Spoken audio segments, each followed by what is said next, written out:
Pak Yohanes pimpin kita dalam doa. Bapa kami di surga, kami bersyukur dan terima kasih karena Engkau masih menyertai kami dan kamu.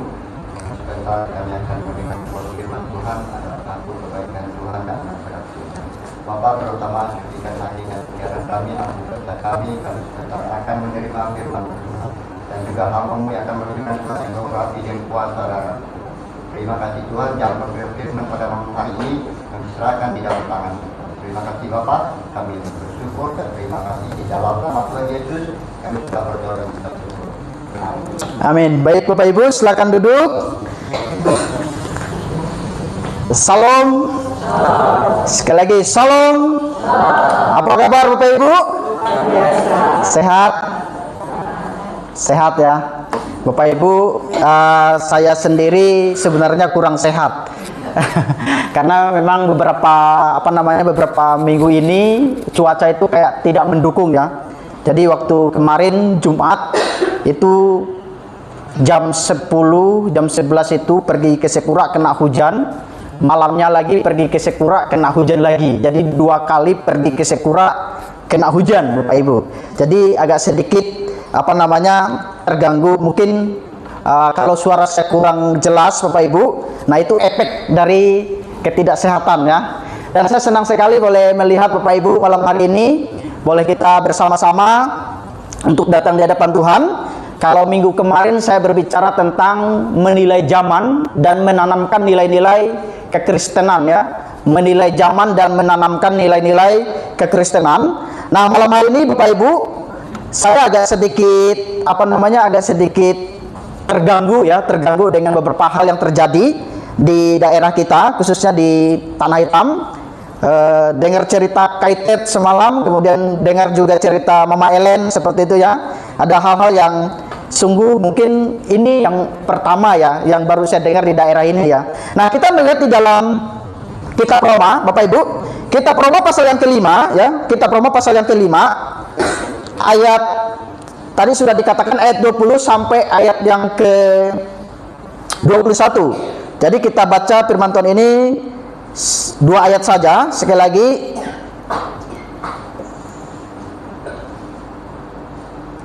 Roma pasal 5 ayat 20 sampai ayat 21. Kalau sudah dapat katakan amin. Saya akan bacakan ayat 20 Bapak Ibu, ayat 21. Demikian bunyi firman Tuhan. Tetapi hukum Taurat ditambahkan supaya pelanggaran menjadi semakin banyak. Dan di mana dosa bertambah banyak, di sana kasih karunia menjadi berlimpah-limpah. Silakan. Supaya demikian kasih karunia dan kuasa kebenaran untuk hidup yang kekal oleh Yesus Kristus Tuhan kita. Nah Bapak Ibu saudara-saudara yang terkasih dalam Tuhan, kalau kita melihat di dalam ayat 20 itu di situ dikatakan, di mana dosa bertambah banyak, di sana kasih karunia menjadi berlimpah-limpah. Dan di situ juga dikatakan, demikian juga kasih karunia akan berkuasa oleh kebenaran untuk hidup yang kekal oleh Yesus Kristus. Jadi Bapak Ibu, Paulus mau katakan begini kepada jemaat yang ada di Roma. Di mana banyak kejahatan, di mana banyak dosa terjadi, ya, di mana hal-hal yang mungkin bersifat dosa banyak terjadi, maka di situ juga ada kasih karunia yang berlimpah-limpah yang Tuhan berikan kepada kita. Bahkan di situ dikatakan berkuasa oleh kebenaran untuk hidup yang kekal. Itu yang dikatakan oleh Rasul Paulus. Nah, malam hari ini saya memberikan tema kepada kita Bapak Ibu. Kita perhatikan ya. Boleh tampilkan slide. Saya berikan tema kepada kita adalah berbicara tentang anugerah ya. Berbicara tentang anugerah, ini anugerah di tengah dosa dan ketakutan. Jadi ada 2 kalimat ini Bapak Ibu ya. Berbicara tentang dosa dan ketakutan. Nah, malam hari ini kita bersyukur di mana kita boleh menikmati dan mensyukuri pemberian Tuhan. Bapak Ibu mungkin bertanya, apa yang saya terima daripada Tuhan? Apa yang perlu saya syukuri? Nah, Bapak Ibu kalau kita renungkan kalimat ini, apa yang kita syukuri, apa yang Tuhan berikan, maka sekali lagi Bapak Ibu ketika kita boleh bersama, boleh ada, boleh memuliakan Tuhan, boleh memuji Tuhan, bahkan kita masih sehat, keluarga kita masih utuh, kira-kira itu pemberian siapa? Pemberian Tuhan. Maka itulah yang disebut dengan anugerah ini Bapak Ibu. Anugerah ini tanpa berbuat. Kita tidak berbuat apa-apa, tapi Tuhan masih beri napas. Tuhan masih beri kehidupan, Tuhan masih berikan kesehatan bagi kita. Maka dikatakan anugerah itu bersifat cuma-cuma yang Allah berikan kepada orang-orang yang percaya. Amin. Nah, maka malam hari ini berbicara tentang anugerah di tengah-tengah dosa dan ketakutan. Ini adalah sesuatu hal yang mungkin kita temui di dalam setiap kehidupan kita, Bapak Ibu. Maka minggu kemarin saya sudah berbicara tentang ini, menilai zaman. Bapak Ibu, kita harus bijak di dalam melihat zaman ini ya. Kalau Bapak Ibu lihat di sini, kalau kita lihat kejadian-kejadian yang terjadi di bangsa kita itu kerusakan nilai dalam pejabat negara ya, itu kita udah saksikan Bapak Ibu. Nah, kemudian kerusakan nilai dalam gereja. Baru-baru ini Bapak Ibu, kalau Bapak Ibu lihat berita ya, khususnya di mana teknisi gereja itu ditangkap juga Bapak Ibu ya, ditangkap juga, yang lagi viral sekarang. Nah, ini adalah salah satu, saya katakan adalah kerusakan nilai dalam gereja. Nah, saya berharap kita di Tanah Hitam ini selalu ada kasih karunia yang berlimpah-limpah, maka kita tidak melakukan hal-hal demikian. Ini kerusakan nilai dalam gereja. Kemudian ini kerusakan nilai dalam kepala keluarga atau Kristen. Nah, Bapak Ibu, saya tidak mau menyebutkan siapa-siapa seperti itu, tetapi inilah yang terjadi di tengah-tengah kehidupan kita sebagai orang Kristen, di mana kerusakan nilai dalam kepala keluarga ini semakin hari semakin kita melihat. Maka saya selalu katakan, Bapak Ibu masih ingat apa yang saya selalu katakan? Yang banyak masuk surga itu kira-kira siapa? Kaum ibu-ibu, kaum perempuan. Nah, kalau kita mau lihat di sini ya, kerusakan kepala keluarga ini banyak orang enggan lagi Bapak Ibu ya. Kalau di gereja Tanah Hitam masih aman, tapi ada beberapa gereja yang mereka meninggalkan iman mereka. Nah, saya mau katakan kepada kita, kalau misalnya kita meninggalkan iman kita sebagai orang Kristen, kira-kira dampak apa yang terjadi kepada keluarga kita, termasuk anak, kemudian termasuk orang keluarga besar kita. Atau mungkin kita berkata, contoh, saya misalnya di luar sana banyak kok orang kepala keluarga yang tidak bergereja, tapi anaknya taat, anaknya setia kepada Tuhan, kepada gereja. Nah, Bapak Ibu, saya mau katakan itu semata-mata kembali lagi di atas tadi, ini adalah anugerah. Kita boleh percaya Tuhan itu karena anugerah Bapak Ibu ya. Kita boleh percaya Tuhan itu karena anugerah. Kita nggak mungkin percaya karena sebenarnya secara rohani, pikiran, hati kita, perasaan kita mati. Tapi Tuhanlah yang menghidupkannya. Sehingga kita bukan karena percaya, tetapi karena kita dilahirbarukan, sehingga kita menjadi orang yang percaya kepada Tuhan. Nah, Bapak Ibu, dengan beberapa kasus seperti ini, maka ini kerusakan nilai dalam moral ini terjadi Bapak Ibu. Dan saya yakin di antara sekian juta banyak orang di tempat ini, saya percaya pasti ada orang Kristennya. Nah, saya mau katakan kepada kita sebagai orang gereja, sebagai tokoh-tokoh gereja, kita sama-sama menilai zaman ini dengan cermat, kemudian kita sama-sama menanamkan nilai kekristenan ini di dalam generasi-generasi kita. Maka kalau kita melihat firman Tuhan yang kita baca tadi Bapak Ibu, di situ dikatakan di mana hukum Taurat itu makin bertambah, maka pelanggaran itu makin juga bertambah. Kalau saya buat peraturan di dalam gereja 15 peraturan seperti itu, Bapak Ibu siap ikutinya? Mungkin akan Bapak Ibu langgar terus. Maka peraturan itu semakin banyak dibuat, firman Tuhan katakan di dalam Roma tadi, semakin banyak akan dilanggar. Maka di situ tetapi hukum Taurat ditambahkan supaya pelanggaran menjadi semakin banyak. Dan di mana dosa bertambah banyak, di sana kasih karunia berlimpah-limpah. Nah, inilah yang minggu lalu yang saya jelaskan kepada kita sebagai orang gereja, kita harus bijak menilai zaman. Nah, ini Bapak Ibu kondisi ya.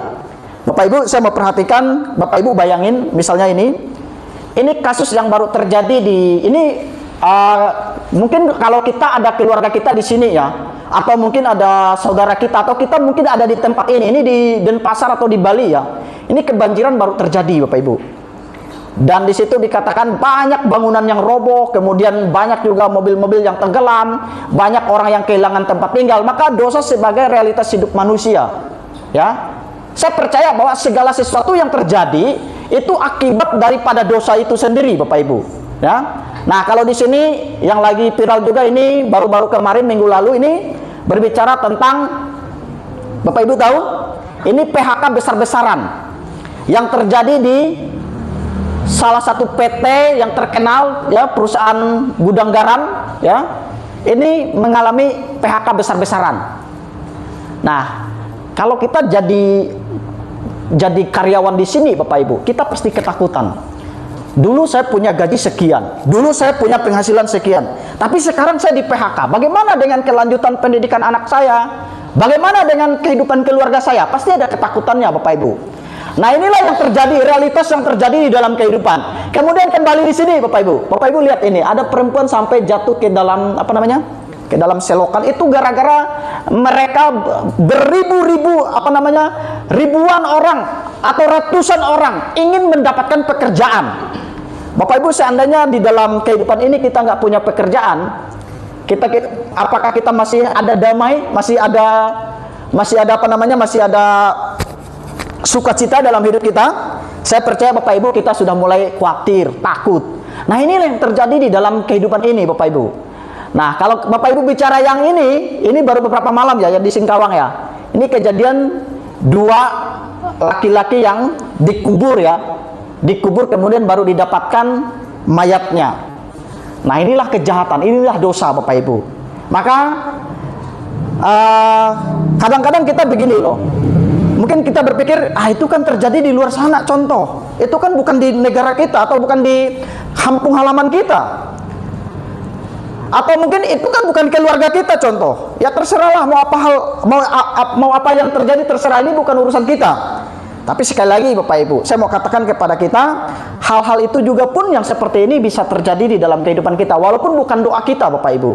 Hidup ini siapa yang tahu, seperti itu ya. Tapi saya mau katakan supaya kita menjadi orang-orang Kristen yang melihat realita hidup manusia. Nah, kalau yang ini Bapak Ibu tahu ini yang kalau menurut informasi dia itu kan SMA-nya itu di pesantren seperti itu ya. Tapi yang sangat yang sangat tidak manusiawi yang kita lihat, di mana kulit kepala pacarnya atau istrinya seperti itu ya, karena kan katanya nggak sah menikah ya, itu dipisahkan. Kemudian ada 60 lebih potongan, itu dimutilasi, Bapak Ibu. Orang seganteng ini, Bapak Ibu, bisa melakukan perbuatan yang sekeji itu, ya. Orang ganteng seperti itu, tapi hatinya belum tentu ganteng, ya. Hatinya kurang kan? Kalau dibanding dia, mungkin lebih ganteng dia kan dibanding saya kan? Apalah saya kan? Tapi coba Bapak Ibu perhatikan, inilah realitas kehidupan yang terjadi, Bapak Ibu. Nah, saya mau katakan apa? Inilah yang terjadi di dalam kehidupan ini. Nah, kalau kita lihat ini, saya nggak tunjuk Indonesia, ini terjadi di Nepal. Bapak Ibu lihat di Nepal itu, Perdana Menteri Keuangannya itu dilempari, dipukul, ada yang dilarikan pakai pesawat seperti itu ya, helikopter, supaya mereka, bahkan rumah-rumah mereka dibakar. Pokoknya sekarang kalau kita melihat negara itu menjadi negara yang chaos seperti itu ya, negara yang betul-betul nggak ada lagi pemimpinnya. Nah, saya mau katakan kepada kita, dosa sebagai realitas hidup manusia. Kalau bukan karena dosa, kejahatan di dalam hati, perbuatan-perbuatan ini nggak mungkin terjadi, Bapak Ibu. Perbuatan-perbuatan ini nggak mungkin terjadi. Maka bersyukurlah kita kalau sampai saat ini kita boleh menikmati anugerah yang daripada Tuhan. Saya percaya keluarga Bapak Ibu masih baik-baik saja, amin. Sehat semua keluarganya. Kalau ada yang sakit Bapak Ibu kita doain sama-sama ya. Kalau ada yang belum percaya juga kita doa sama-sama supaya mereka juga boleh mendapatkan anugerah keselamatan yang daripada Tuhan. Nah, oleh sebab itu saya mau katakan kepada kita, ayo kita menjadi orang-orang yang bijak menilai zaman ini, Bapak Ibu. Tapi satu hal yang Tuhan katakan, di mana ada kejahatan ini banyak, kasih karunia juga berlimpah-limpah. Tapi kalau Bapak Ibu bandingkan, banyak orang jahat atau orang baik? Kalau kita mau jujur, di dunia ini banyak orang jahat atau orang baik? Banyak orang sukses atau banyak orang melarat? Saya nggak tahu Bapak Ibu, karena kesuksesan itu diukur dari mana, saya nggak punya standarnya. Kalaupun misalnya ada misalnya yang paling kaya sepertinya itu misalnya beberapa menteri yang sekarang ini terjerat korupsi, misalnya Nadiem Makarim misalnya, dia punya harta 4 triliun lebih, masih korupsi Bapak Ibu. Di mana standarnya?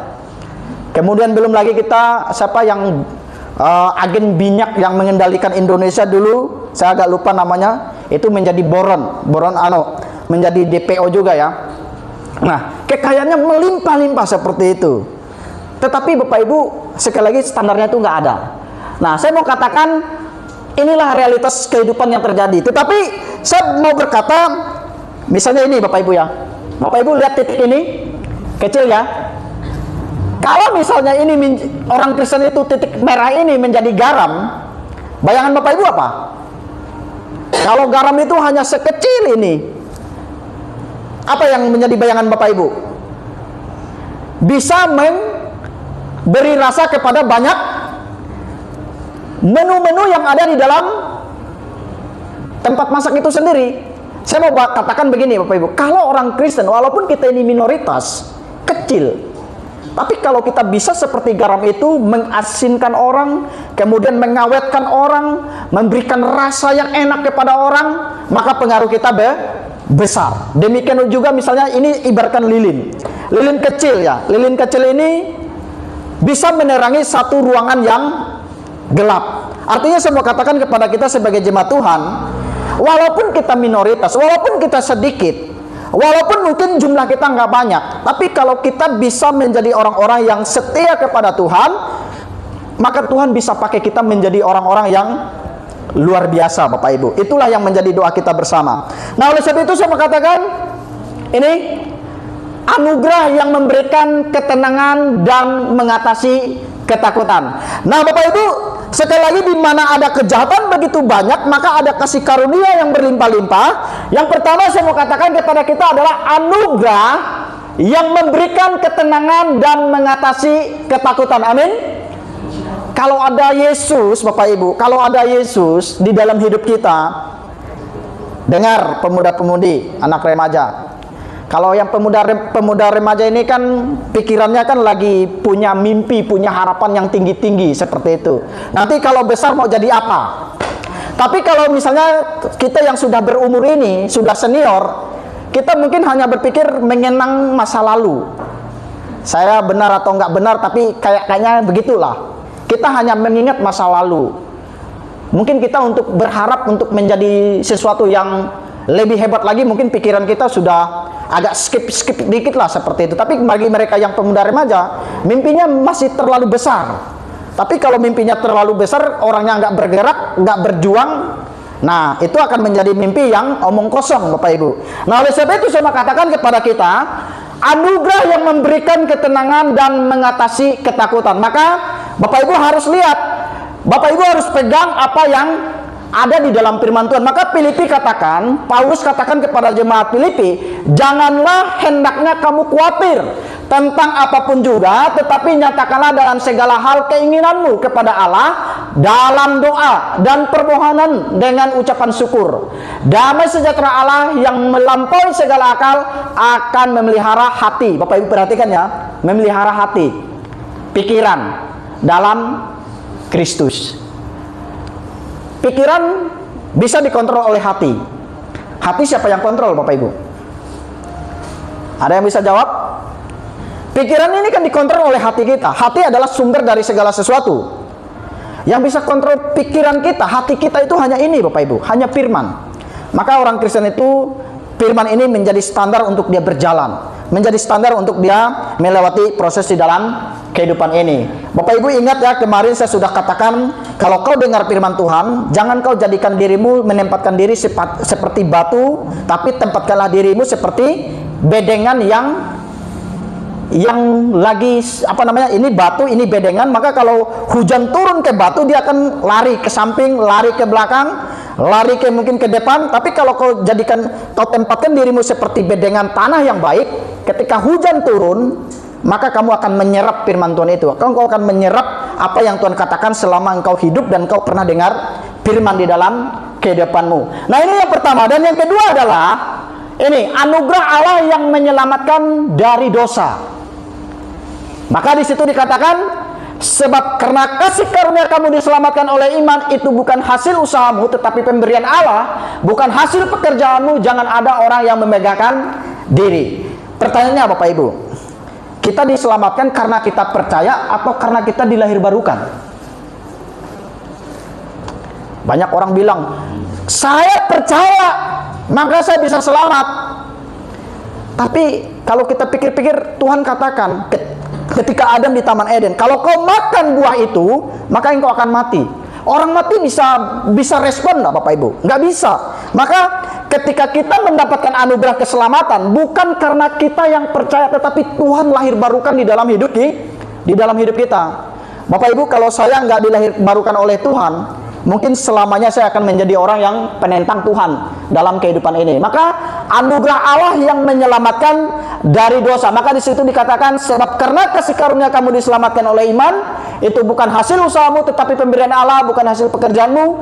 Jangan ada orang yang memegahkan diri. Dan yang ketiga, saya mau katakan, hidup dalam anugerah dengan keyakinan menghadapi dosa dan ketakutan. Bapak Ibu perhatikan ayat firman Tuhan.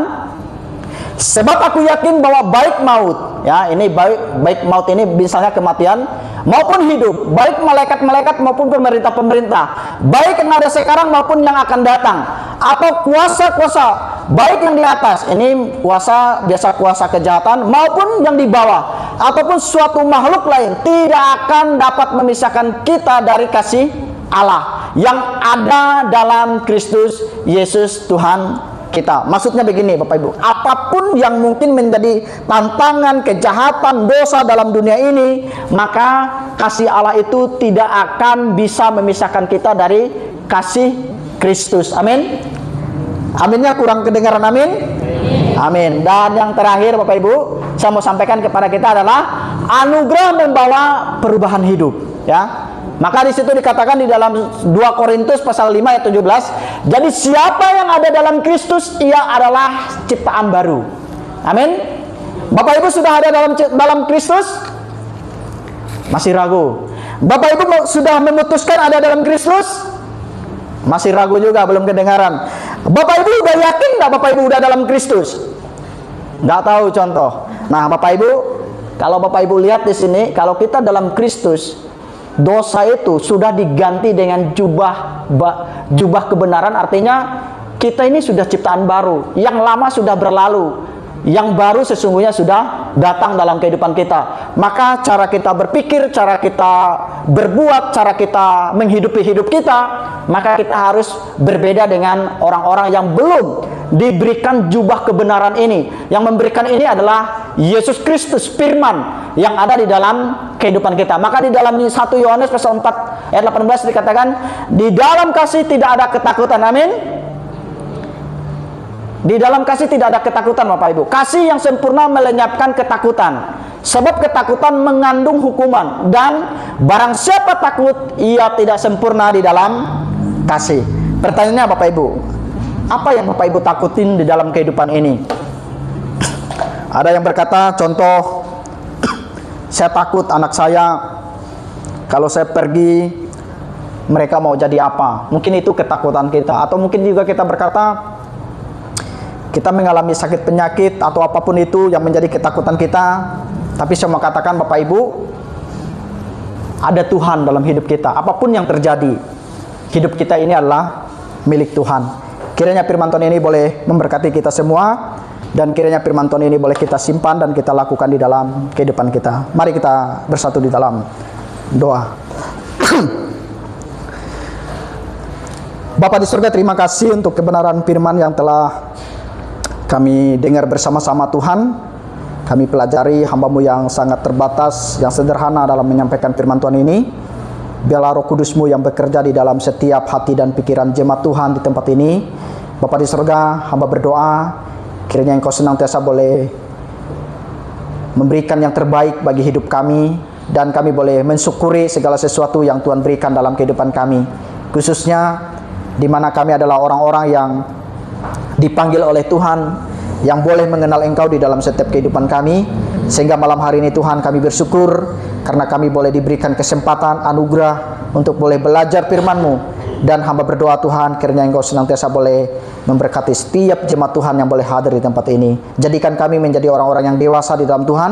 Jadikan kami menjadi orang-orang yang sungguh-sungguh mengenal Tuhan dalam kehidupan kami. Terpujilah nama Tuhan. Dalam nama Tuhan Yesus kami berdoa. Amin. Nah, Bapak Ibu, saya tidak tutup dulu dalam